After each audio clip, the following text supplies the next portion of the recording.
is the latest with the Pac-12 and the AAC? I can tell you we spent significant hours yesterday talking to sources and getting information on where the AAC and its membership is at. And I can tell you, they have signed a letter of intent. Every AAC member signed it, a letter of intent committing themselves to membership in the AAC. The biggest question is that letter of intent binding? Which means, will it hold up if Memphis, let's say, says, I'm out, I'm going to the Pac-12? That's the biggest question. Will a judge, if we put that letter of intent in front of a judge in a courtroom, will a judge say, yep, this is binding, you have to pay X penalty? Or that is the great unknown. I will be honest with you and say I have not seen the letter of intent. I have asked. I have tried to get my hands on it. I am hoping to have it today. We'll see. If we get it today, we should have a pretty good idea if it is binding or not. But I will tell you, most of the people that I spoke to on this believe that it is binding. And the simple question that was put to me is, if it's not binding, why would the AAC have had you sign it? And I think that is exactly right. I would also point out in the Mountain West, as we told you first and exclusively on the show, they have a memorandum of agreement that is absolutely binding for all of its members in the Mountain West, signed it, and they are now committed to the Mountain West. Is that the same scenario that we're seeing in the AAC? I think it likely is, but that does not mean that the Pac-12 is done pursuing AAC members. I am told yesterday by sources in the TV industry that the main reason that the Pac-12 has put on hold new membership in the conference is because they're working with a company called Navigate, who is not that much different than Endeavor. Navigate has advised schools on a regular basis about earnings, revenue generation, conference affiliation, TV deals. They work with members of the Big 12. They work with members of the AAC. They work with members across college athletics to get them the most in revenue generation. They are working on behalf of the Pac-12. They are the ones doing the outreach to the AAC. They are the ones trying to pave the road so that the Memphises and the Tulanes and the USFs can eventually end up in the Pac-12, because they are on contract with the Pac-12 and they are facilitating this process for the Pac-12.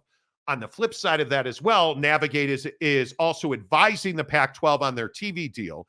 And to that end, what we are hearing is that the Pac-12 now is singularly focused on Fubo and Amazon Prime Sports as their streaming partners, and they are working on furthering and solidifying an agreement with the CW for national carriage. That is what the Pac-12 is after.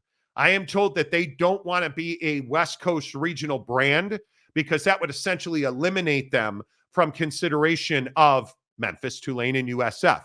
They are working with the CW, trying to negotiate and build a deal that would allow the CW to distribute Pac-12 football and athletics nationally, mainly Pac-12 football and basketball nationally, so that they can have a much larger payout. And I am told that that payout has to be a minimum of $10 million for them to have a viable opportunity to attract AAC members. Because I think the other part of this AAC conversation is the AAC's commitment to its memberships to drive private money into that conference to offset any loss or depreciation of a TV deal compared to what the Pac-12 would be offering.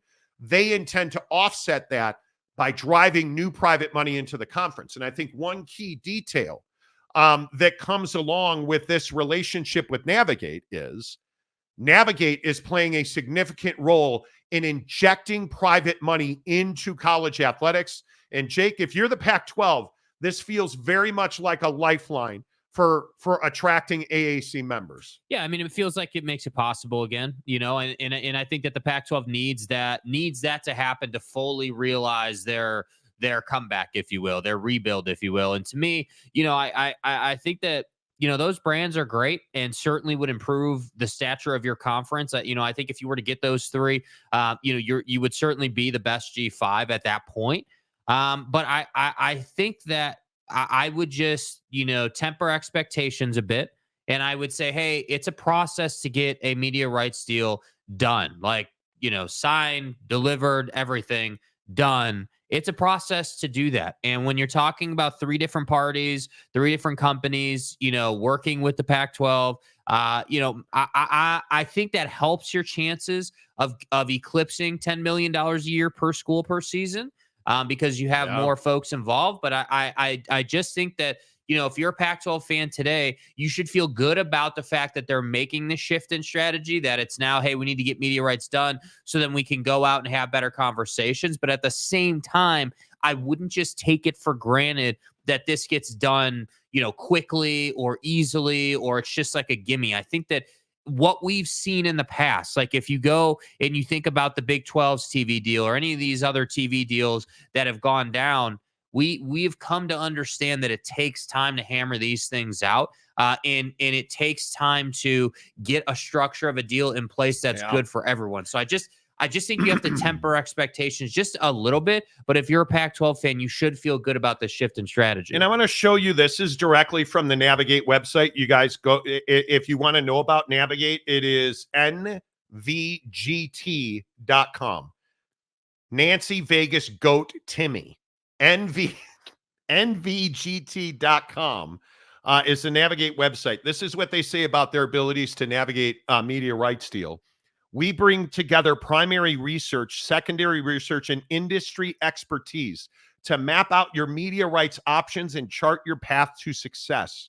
Our tailor-made predictive insights help you secure a deal that is optimal now and will hold up years into the future. I think that's exactly what you want to hear if you're the Pac-12. Mm-hmm. And I say that because Navigate is well known for their data analysis and their predictive analytics. They use math and science to build TV models, is what they're telling you. And it's the right way to go about it. And I think if you're the CW, you have this well-known commitment to sports. It's the only reason you're in business with Live. It's the only reason you're in business with the ACC. You're doing these deals to bring more sports viewership to your network. And if you are partnered with Navigate at the Pac-12, you're delivering what they say is industry-leading data and analytics to predict the future. That's not getting you to $15 million. And as we reported exclusively on this show, the Pac-12 is offering future members and prospective members, I don't know, like Memphis, Tulane, and USF, they're telling them, hey, we're working in a $10 to $15 million range. And athletic director Ed Scott at Memphis, Dr. Ed Scott at Memphis, made it very clear that they were lowballed and the number they were offered is not enough. Can the Pac-12 and, frankly, its partners at Navigate, can they get to $15 million? I've talked to a dozen highly placed sources in television at every major sports property. And in their opinion, that's not possible. Well, and when Dr. Ed Scott says that, is he referencing that they were offered 10 a year and that's what lowballing is?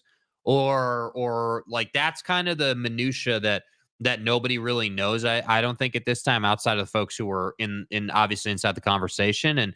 And that's why I'm saying like if it came out that Dr. Scott felt that way because they were offered 10 a year, I don't think that that's great news for the Pac-12, because then I would agree that would then mean 15 is like 12 isn't really a great improvement. 15, it'd have to be the number, which I don't know, man. I'm not saying 15 is impossible, but what I am saying is it's hard to get to, bro. And that's really going to be that's $150 million a year. Yeah, I mean that's a really big number for where this conference is at. I think if you're getting the $15 million a year, the only way you do that is if you're the majority of your stuff is on Amazon Prime.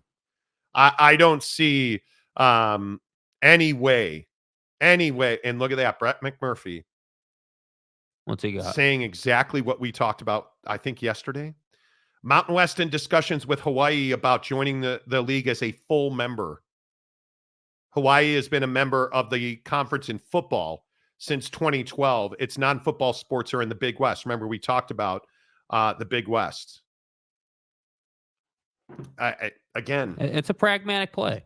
I mean, that makes sense. it's the move that makes sense because what Gloria Nevarez has been so good at is shoring up her walls, shoring up her membership.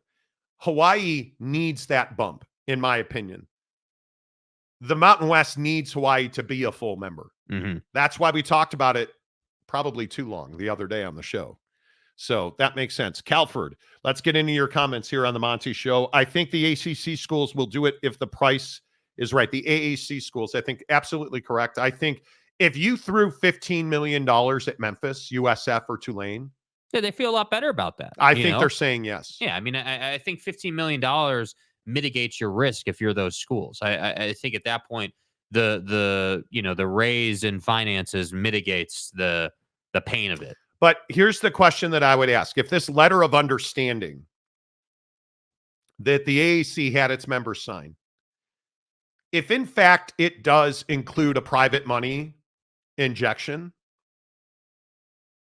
how do you leave that? Because if you're making between $7 and $9 million right now in the AAC, you get a renewed, because I think they have $1 billion TV deal with ESPN. If you get that deal renewed and you get an extra $10 million a year in private money, and you're taking home significantly more because the Pac-12 got involved, how do you say no to that? Right. And you stay in your footprint, your costs stay stagnant. You get essentially every year your costs stay with the industry averages of what's airplane travel costs, jet fuel, all that stuff. Does it make sense for you? Does that make sense to say, I'm going to pay more and I'm going to put more human toll and human cost into going to the Pac-12?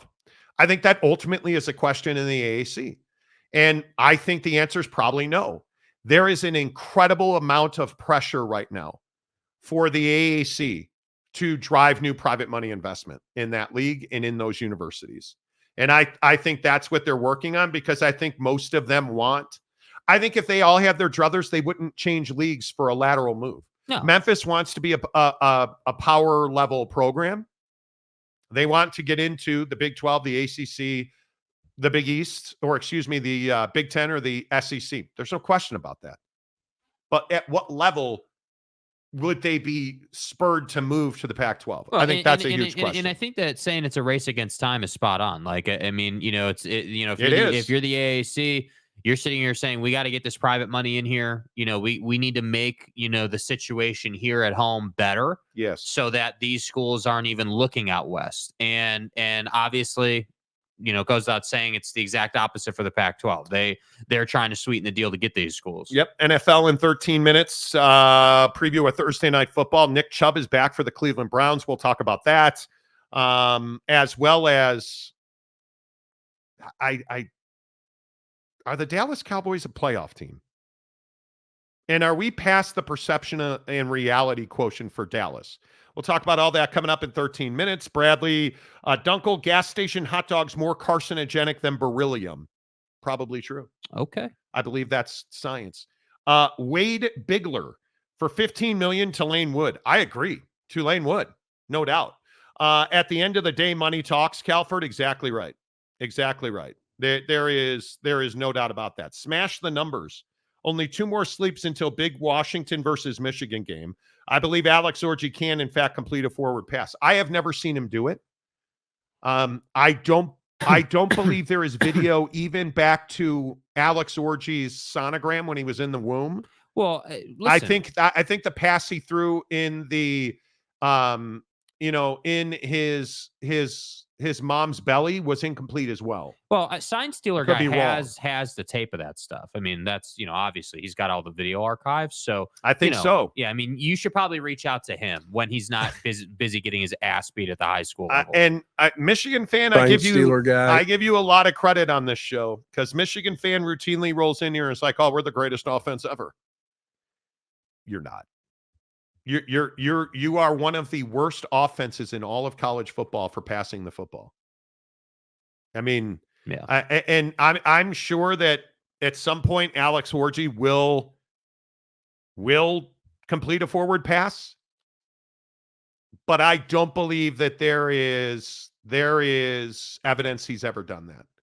And I might be wrong about that. I haven't looked at all of the video, but I've never seen. I think his net completion yardage is minus 67. I could be wrong.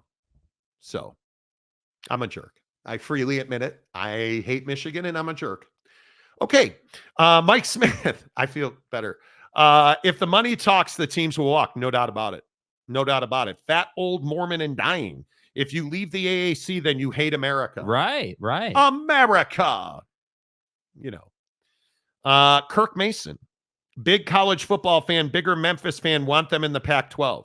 Talk to me about that. Because in the AAC, you're the best G5 conference. I'm not sure that's even open for debate. You're in the best G5 conference.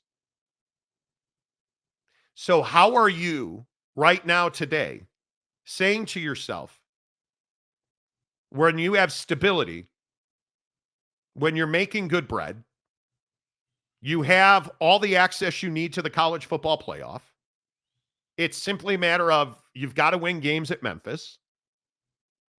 You're in a really good place basketball-wise, depending on what you think of Penny Hardaway and this and that and such and like. But just let me ask you, how does going to the Pac-12 help you? And I think this is ultimately the conversation that we've had on this show for weeks and weeks now. How does going to the Pac-12 improve your situation? And I don't know that it does. If you're San Diego State, I get it. Even if you're Fresno, San Diego State, Boise State, I didn't really understand that, but okay. Yeah. Okay. How you're not the Pac-12, if you add Memphis, Tulane, and USF, you're a better football conference. There's no question about it. Right now, today, you don't have a TV deal. Right now, today, you have no idea in 2025 what a football schedule for Oregon State and Washington State look like. No idea whatsoever. You don't know in basketball, if you join the Pac-12, what are my tournament shares going to be? I don't know. You have so many questions that are answered with, I don't know. Today, you can't say that you would rather be in the Pac-12, I don't think. If they announce a $15 million TV deal with Amazon Prime and the CW, boom. Okay, that almost checks every box. But today, you can't say. I don't think you can say that. Right. I don't think you can say that. San Diego State, Glenn. The ACC probably offered money like the Mountain West did. You mean the AAC? Translation binding. I think that this letter of agreement, this letter of whatever people want to call it, I can't believe the AAC wouldn't make that a binding document. Those are some really good business people. And why would you sign it if you weren't, if you were not improving? And again, Dr. Ed Scott, the athletic director at Memphis, why would you come out that strongly? And he said, just listen to the first 20 seconds of this. Does this sound like a guy that's like, man, I can't wait to get to the Pac-12?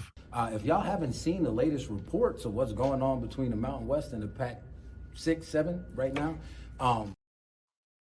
that sounds like a guy who's like, oh yeah, I can't wait to be in the Pac-8 or 9. Those are strong words. Pack everything up. We're out of here. I think those are fighting words. In fact, that would be a hell of a mea culpa. Yeah.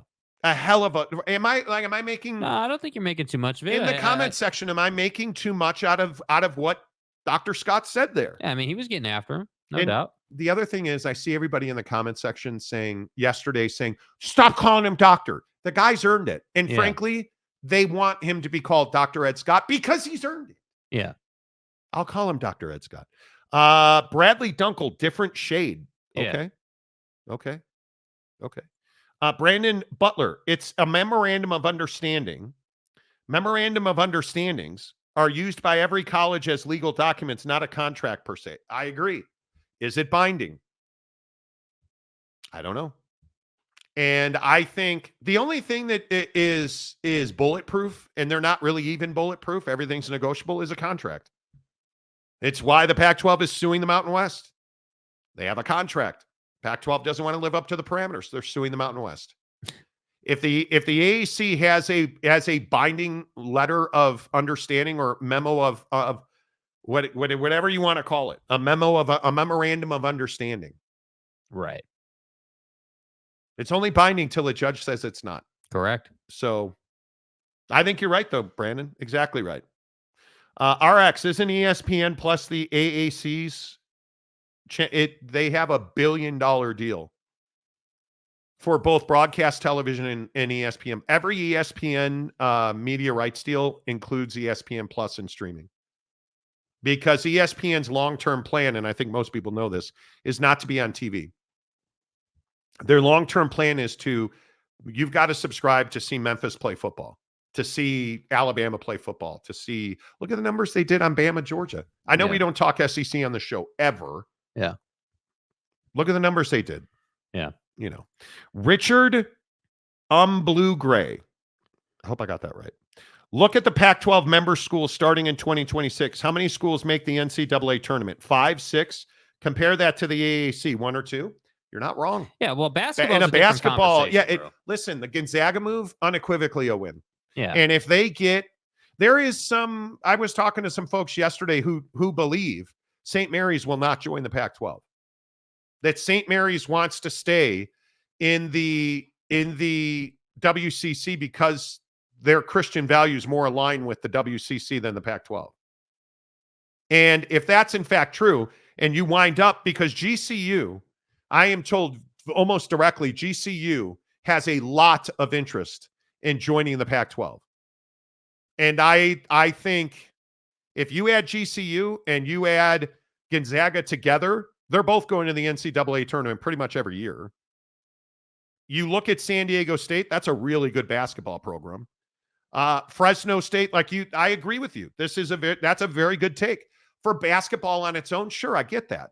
But are you really valuing basketball at a higher level than football?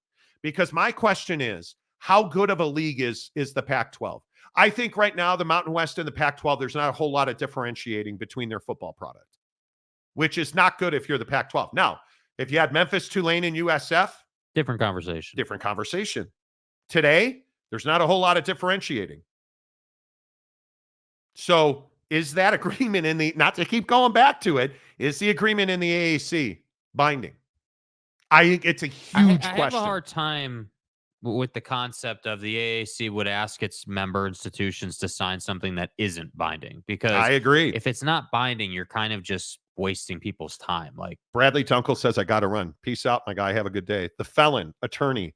Disney had their big streaming sports channel held up in federal court on antitrust grounds. That was, I think you're talking about that collective streaming channel. Disney streaming, they're all in on ESPN Plus, and they're doing ESPN Plus is doing great.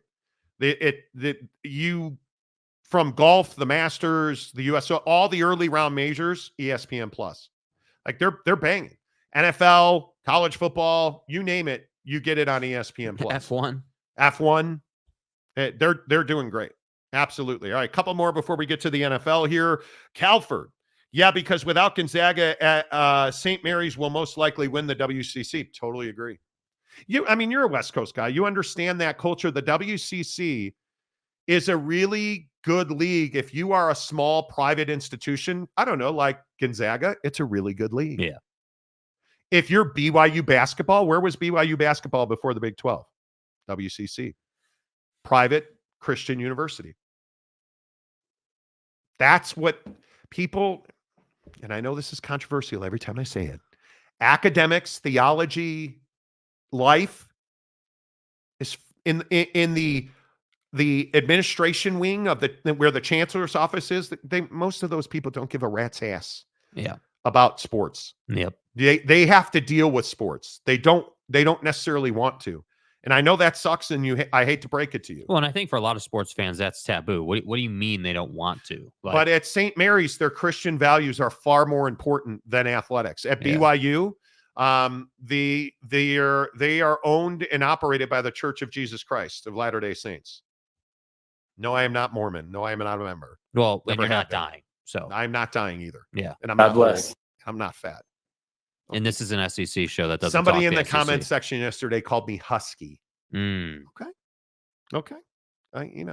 That's fine. Don Juan 914. San Diego State beats Gonzaga every time when they play each other. Maybe.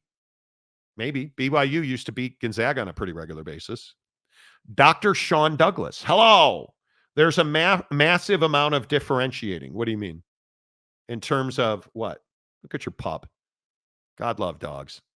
Why in the hell did Memphis, Tulane, and USF and UNLV sign anything till the dust settled? Because if there's private money working behind the scenes and you're going to get, 15 or 20 a year from a hedge fund that's coming in, and I'll just continue to say it, because the chancellor and the president of your university wants their books balanced.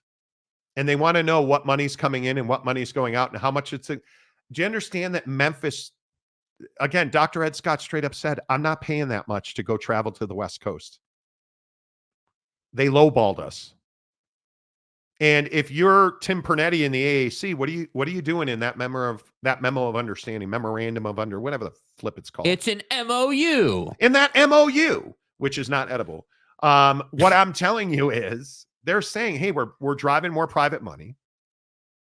We're trying to renegotiate our TV deal, and the new TV deal will give Memphis, Tulane, and USF, I'm told, they're going to do unequal revenue sharing. Why wouldn't you? But my guess is, and I know I am not inventing the wheel on this, aren't you going after UTSA? Oh, Memphis doesn't want to be here. Okay, what about UTSA? We'll pay half of your exit fee. Does UTSA want to be in a higher profile? I don't know. UTSA is a hell of an athletic department. All right. One paid comment, then we got to get to the NFL. P Breeze 84, $2. Reality is no one cares about the AAC. See, and I just disagree with that. Yeah, that's just not. Yeah. I disagree. Appreciate the tip, dude. Memphis and Tulane are playing a hell of a lot of quality football. USF is breaking ground on a brand new on-campus stadium. People care. Look at right below that. San Diego State. Oh, by the way, 90 minutes in and not one YouTube commercial. Really? That means we're not making a lot of bread on this show. Have you guys hit the like button? Oh, come on. We're at like 2,500 views and we only have 66 likes. Dadgummit. Hit the like button. Hit the like button. It really helps the channel grow. That would be very much appreciated. I think people do care about the AAC. I disagree with that. I totally disagree with it. Whoa. Check it out. F off. Phil Benzer at his level best this morning.